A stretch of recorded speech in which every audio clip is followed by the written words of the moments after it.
अस्सलाम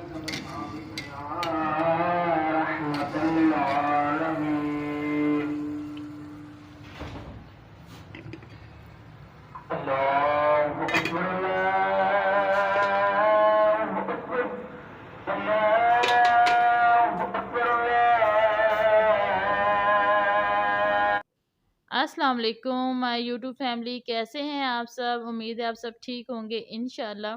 जी तो vlog start हो रहा है रात के डिनर से, और डिनर में बनाए थे मैंने बॉइल्ड राइस और चिकन चने का सालन बनाया था। थोड़े से मेरे पास चने बॉइल्ड पड़े पड़े हुए थे और थोड़ा सा मेरे पास चिकन था, तो बस मैंने सोचा कि इसी को बना लेते हैं। और क्योंकि ये सब कुछ बनाया मैंने इसलिए था कि मेरे पास कड़ी एक दिन पहले की बनी हुई थी, उस दिन मैं बॉयल नहीं कर सकी राइस को, तो इस वजह से फिर मैंने कहा कि चलें, बड़ा दिल कर था कड़ी पकोड़े और साथ राइस हों बॉइल्ड किए हुए। तो बस जी इसके लिए फिर मुझे बहुत कुछ करना पड़ा, पकोड़े भी बनाने पड़े और साथ ही फिर सालन भी बनाया, चावल बनाए।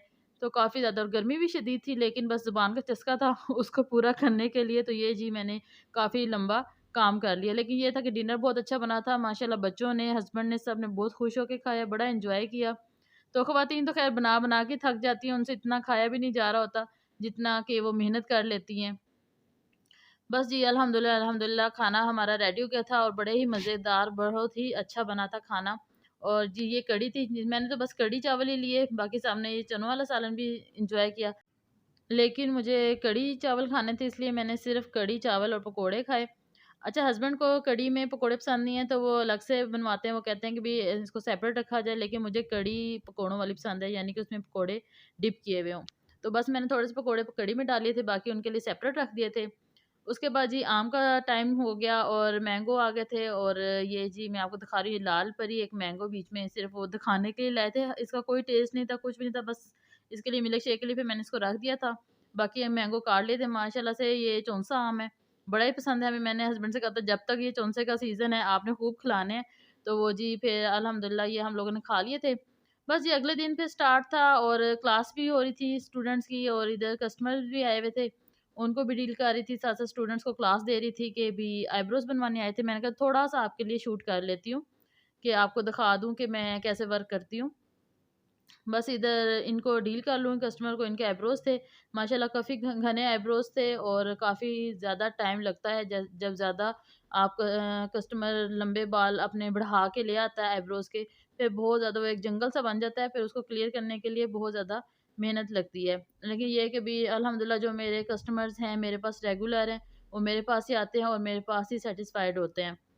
बस ये फिर मैंने इनको साथ-साथ, क्योंकि ये स्टूडेंट्स के लिए भी बड़ा हो जाता है फ़ायदेमंद, क्योंकि जितना घना बाल होता है, जितना ज़्यादा आईब्रोज़ की मतलब शेप्स ख़राब हुई भी होती हैं, तो स्टूडेंट को बताने में बड़ी आसानी हो जाती है। स्टूडेंट को क्लास दी, बच्चों को कपड़े चेंज वगैरह करवाए, उनको खाना खिलाया, और उसके बाद फिर मुझे जाना था मार्केट हस्बैंड के साथ, थोड़ा-सा घर की ग्रोसरी करनी थी।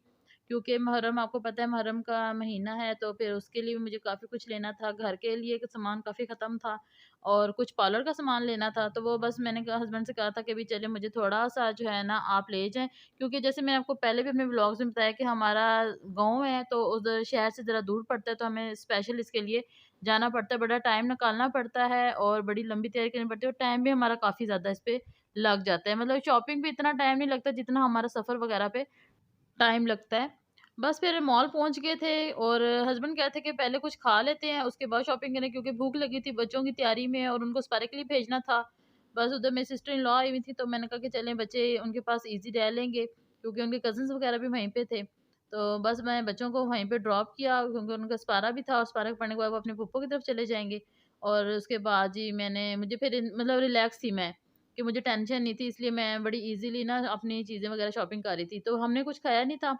हस्बैंड कहते हैं पहले कुछ खा लेते हैं, और बस फिर हम फूड कॉर्नर पे चले गए, वहाँ पे जाके हमने अपने लिए बर्गर्स ऑर्डर किए। क्योंकि ऐसा इतनी भूख तो नहीं थी, लेकिन ये है कि भी वो एक थोड़ी बहुत भूख होती है, क्योंकि काफ़ी लंबा टाइम आप नाश्ता किया होता है, घर के काम किए होते हैं, क्योंकि हस्बैंड भी शॉप पे होते हैं, तो उनका भी काफ़ी काम हो जाता है। इस वजह से फिर भूख तो लग जाती है, क्योंकि साढ़े 4-5 बजे का टाइम था, और फिर हमने कहा कि चलें रात का डिनर भी करना है, इसलिए बेहतर है कि कोई स्नैक्स के तौर पे कुछ ले लेते हैं। बस ये बड़ा खूबसूरत सा हमारा मॉल, तो ये मैं आपको दिखा रही थी। मैंने कहा मैंने अपने ब्लॉग में कभी शेयर ही नहीं किया आपके साथ, तो चलें आज इसी बहाने ये भी शेयर हो जाएगा। और साथ-साथ मेरे काम भी हो जाएँगे, जो-जो मैंने मतलब शॉपिंग करनी थी या ग्रोसरी करनी थी, तो वो भी मेरे हो जाएँगे। क्योंकि बच्चों की यूनिफ़ॉर्म भी मैंने लेनी थी और स्कूल की छुट्टियाँ अब ख़त्म होने वाली हैं और इनके स्कूल शूज़ और यूनिफ़ॉर्म वग़ैरह वो भी आगे जाके इंशाल्लाह आपसे शेयर करती हूँ। व्लॉग काफ़ी लंबा था, तो अब मैं इसको सिर्फ़ 2 हिस्सों में करूँगी क्योंकि मैं आपको ये फर्स्ट पार्ट दिखाऊँगी, उसके बाद इंशाल्लाह नेक्स्ट डे मैं आपको इसका सेकंड पार्ट भी दिखाऊँगी।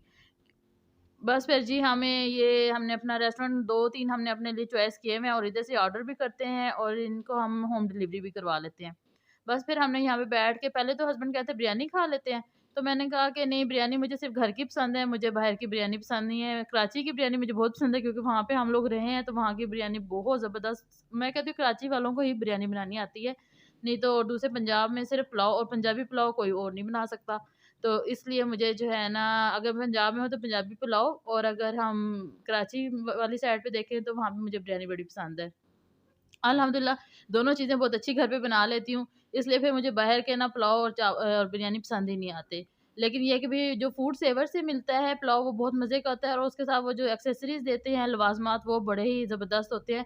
इधर किसी को पता नहीं है कि फूड सेवर में क्या-क्या चीज़ें होती हैं। अच्छा जी, तो बस ये हमारे आ गए थे बर्गर बड़े फ्रेश, बड़े ज़बरदस्त, प्रेज़ेंटेशन बहुत अच्छी थी और उसके साथ जो ये सैलड प्रेज़ेंट करते हैं ये मुझे बड़ा फ़ेवरेट है। ये मैं बहुत ज़्यादा शौक से खाती हूँ, मुझे बड़ा ही पसंद है। तो ये ठंडा-ठंडा होता है, बड़ा प्यारा इसकी सीज़निंग होती है। तो ये हमने एन्जॉय किया अपना, उसके बाद फिर चाय मंगवा ली क्योंकि शॉपिंग करनी थी और सर में दर्द ना हो जाए, इसलिए मुझे बड़ा पसंद है बाहर निकल के कॉफ़ी पीना, चाय पीना। तो ये बड़ा जी मैंने ऑर्डर की तो चाय बस मैंने तो गुड़ वाली ऑर्डर की थी, तो ये फिर हमें कार्डिमम मिल गई थी। चलो ये भी बहुत मज़े की थी।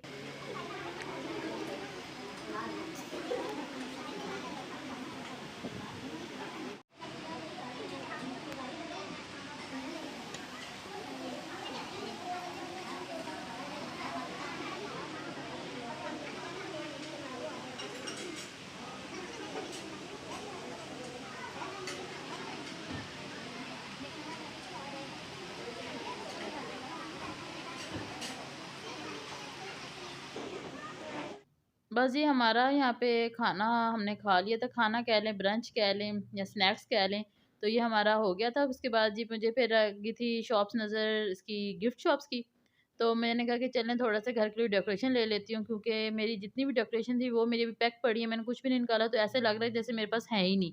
तो मैंने वो हस्बैंड कहते हैं आपके पास इतनी ज़्यादा पड़ी हुई हैं, मैंने कहा वो पैक पड़ी हैं, अब मैं उनको नहीं निकालती तो मुझे 1-2 चीज़ें आप ले दें, सिर्फ़ सिंपल के क्या ताकि मैं अपने रूटीन में या अपने क्या कहते हैं रूम में रख सकूँ। बस मुझे इन चीज़ों का बड़ा शौक है डेकोरेशन का, फ्लावर्स का, तो वो जी मैंने बस 1-2 ही खरीदे हैं, कुछ ज़रूरी सामान फिर आप निकलते तो थोड़ी-सी चीज़ के लिए हैं, कि आपने ये लिस्ट बनाई थी लेकिन लिस्ट से एक्स्ट्रा काफ़ी कुछ आ जाता है। बस फिर मैंने वो उधर चली गई शॉप पे, डेकोरेशन वाली शॉप पे और वहाँ से फिर मैंने 1-2 फ्लावर्स लिए। बस फिर उसके बाद मुझे ग्रोसरी करनी थी, ग्रोसरी बेसमेंट में थी और वहाँ पे जाना था। बस हस्बैंड भी कहते कि भई काफ़ी टाइम हो रहा है क्योंकि हमारा फ़ासला काफ़ी ज़्यादा है और हम निकले भी असर के बाद थे, तो फिर अंधेरा हो जाता है तो काफ़ी मुश्किल हो जाती है। तो बस वो कहते हैं कि जल्दी-जल्दी जो भी शॉपिंग करनी है कर लें क्योंकि अभी मुझे ग्रोसरी करनी थी और ग्रोसरी पे काफ़ी टाइम लग जाता है क्योंकि आपने बड़ी चीज़ें लिस्ट के हिसाब से सोच समझ के और हर चीज़ को आपने छान-बीन के लेना होता है, तो उसपे बड़ा टाइम लग जाता है। तो लेकिन ये है कि वहाँ पे उन्होंने वीडियो नहीं बनाने दी तो वो मेरे लिए बड़ी आसानी हो गई कि मुझे वहाँ पे अगर मैं शूट करती तो फिर बड़ा ही मुझे लंबा प्रोसेस मेरा काफ़ी लंबा टाइम लग जाना था। लेकिन ये है कि अभी मुझे सिर्फ़ मैंने फिर इधर ऊपर-ऊपर जितने भी उनका था, वहाँ पे वो बना सकते हैं वीडियो लेकिन उनकी जो बेसमेंट है, उनके अपने मतलब माल की जो अपनी है ग्रोसरी वाली, तो वो वहाँ पे वो इजाज़त नहीं देते मतलब उनको परमिशन नहीं है। तो वहाँ पे फिर मैंने कैमरा ऑफ कर दिया था जैसे ही मैं एंटर हुई थी उधर ग्रोसरी वाले एरिया में। तो वहाँ पे मैंने ऑफ कर दी थी, यहाँ पे मुझे प्लेट्स कुछ पसंद आ रही थी लेकिन क्वालिटी अच्छी नहीं थी। फिर मैंने नहीं लिए, मैंने कहा चलो बच्चों के लिए ले लेती हूँ, उनके खाने वगैरह के लिए क्योंकि पहले मैं उनकी लेती हूँ और वही बात कि अभी अभी सामान मेरा काफ़ी ज़्यादा पैक पड़ा है, अभी मैंने काफ़ी चीज़ें नहीं निकाली, सिर्फ़ एक रूम ही मैं यूज़ कर रही हूँ क्योंकि अभी मैंने इसकी रेनोवेशन करवानी है, घर की। बस फिर मैंने थोड़ी-सी शॉपिंग की, अपने लिए चीज़ें खरीदी यानी घर के लिए खरीदी। उसके बाद फिर मैं बेसमेंट में चली गई थी और वहाँ पे जाके फिर मुझे कैमरा ऑफ करना वैसे तो मुझे पहले याद नहीं रहा था लेकिन फिर हस्बैंड ने याद करवाया कि कैमरा ऑफ करना पड़ेगा क्योंकि इन्होंने ये सख्ती से यहाँ पे पाबंदी लगाई हुई है कि नीचे की आप ग्रोसरी की नहीं कर सकते। हालाँकि मुझे इस चीज़ की समझ नहीं आती हम कि जैसे मैं इस्लामाबाद में रहती थी तो वहाँ पे कोई नहीं मतलब इस चीज़ों की ना इंस्ट्रक्शंस वग़ैरह थी। लेकिन यहाँ पे जी इन्होंने दी हुई हैं। बस वही ख़वातीन वाली आदत कि मुझे जो है ना रुक-रुक के मैं कपड़े वग़ैरह भी देख रही थी। मैं कहा हो सकता है मुझे कोई अच्छा लग जाए तो मैं अपने लिए ले लूँ। लेकिन जब अपने लिए आप कोई चीज़ लेने जाते हैं तो आपको पसंद नहीं आती। सेल्स भी लगी हुई थी काफ़ी, आइडियाज़ पे लगी हुई थी, ईडन रो पे लगी हुई थी। तो वहाँ पे भी चेक कर रही थी, खाड़ी पे गई थी, चेक किया।